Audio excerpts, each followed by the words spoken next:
কারাগারের ভেতরে হঠাৎ করে ঘটে গেল এক চাঞ্চল্যকর ঘটনা। বন্দী আফ্রিদি আচমকাই মাটিতে লুটিয়ে পড়লেন। প্রত্যক্ষদর্শীরা জানায় সকালে নিয়মিত কার্যক্রম চলছিল।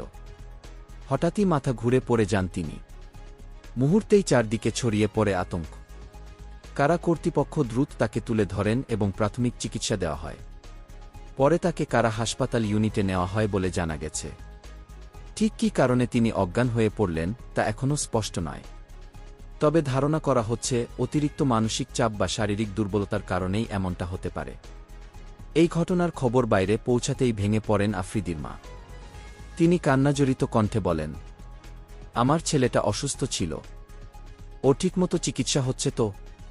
মায়ের এই আকুতি ইতিমধ্যেই সামাজিক মাধ্যমে ভাইরাল হয়ে গেছে। স্থানীয় সূত্র বলছে আফ্রিদি কয়েকদিন ধরেই শারীরিকভাবে দুর্বল ছিলেন। পরিবার দাবি করছে তারা আগেও চিকিৎসার অনুরোধ জানিয়েছিল। তবে কারা প্রশাসনের পক্ষ থেকে এখনও আনুষ্ঠানিক বিস্তারিত বিবৃতি দেওয়া হয়নি। ঘটনার পর কারাগারের ভেতরে নিরাপত্তা জোরদার করা হয়েছে। সহবন্দীরাও উদ্বেগ প্রকাশ করেছেন।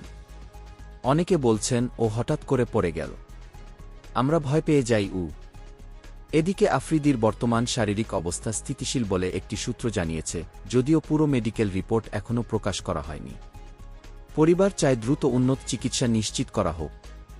কারাগারের ভেতরের এই ঘটনাটি নতুন করে প্রশ্ন তুলেছে, বন্দীদের স্বাস্থ্যসেবা কতটা নিরাপদ ও নিয়মিতভাবে নিশ্চিত করা হচ্ছে। এই ঘটনায় পুরো এলাকায় চাঞ্চল্য তৈরি হয়েছে। আপনার মতামত কি? কমেন্ট করে জানান।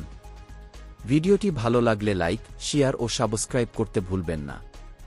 নতুন আপডেট পেতে আমাদের সাথেই থাকুন।